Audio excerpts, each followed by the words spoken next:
May pagkalaki-laking mall na sa taas ng Session Road. Di na po natin kailangan ng pangalawang SM dito sa baba. Hayaan po natin na ang mag-develop. Okay po tayo na mag-develop pero hindi po ng mga korporasyon. Hindi po privatize. Dahil kapag na-privatize po yan, mawawalan ng karapatan ng mga mamamayan, ng mga manininda ng pamilihang bayan ng Baguio. Kaya tara na po dito, sumama po tayo dito sa petition signing ngayon. Kahit estudyante po kayo ng Baguio, parte po kayo ng Baguio, namamalengke po kayo, kumakain po kayo sa Baguio. Pagkaisahan po natin ang karapatan ng mga manininda sa Baguio Public Market. Dahil sila ang pinaka-maapektuhan, tayo maapektuhan din, pero sila mawawalan ng pangkabuhayan. Tama po yan. Kung ikaw ay nadaraan dito, makiisa ka kapatid, natao ka na rin lang. Ano lang yung pirma mo para ipaglaban mo ang karapatan ng taga Baguio. Ikaw ba estudyante? Ikaw ba ay passers-by, consumer? As long as ikaw ay nagbe-benepisyo sa transaksyon sa palengke, pumirma ka.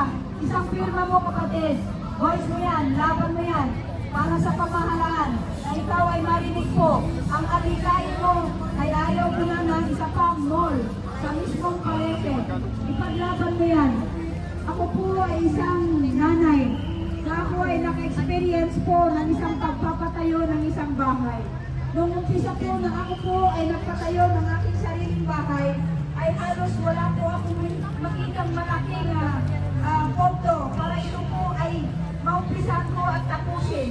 Pero dahil naglakas loob po ako at malakas po ang aking fighting spirit, nung ako po ay nagplano ito, ay nagpapasalamat po ako sa Diyos.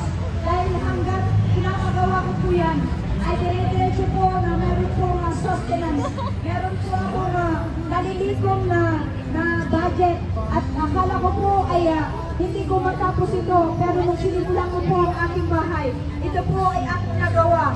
Sabi ko kahit na wala ng kisame, basta meron pang bubong at meron lang po mga lalapasan ng mga tubig at may CR lang, okay na, at ako ay papasok na sa aking bahay na aking nagagawa.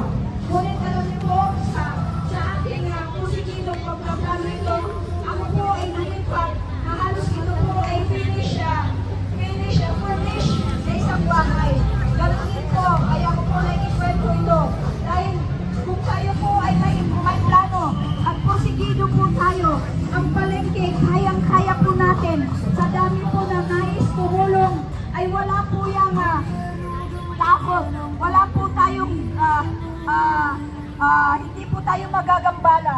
Dahil may mga bangko na rin po na magpapautang sa atin.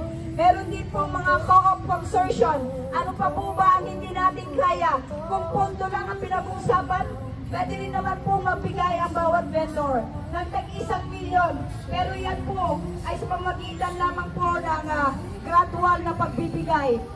Lahat po ng bagay, kung nais mo, meron po yung kakainatnan.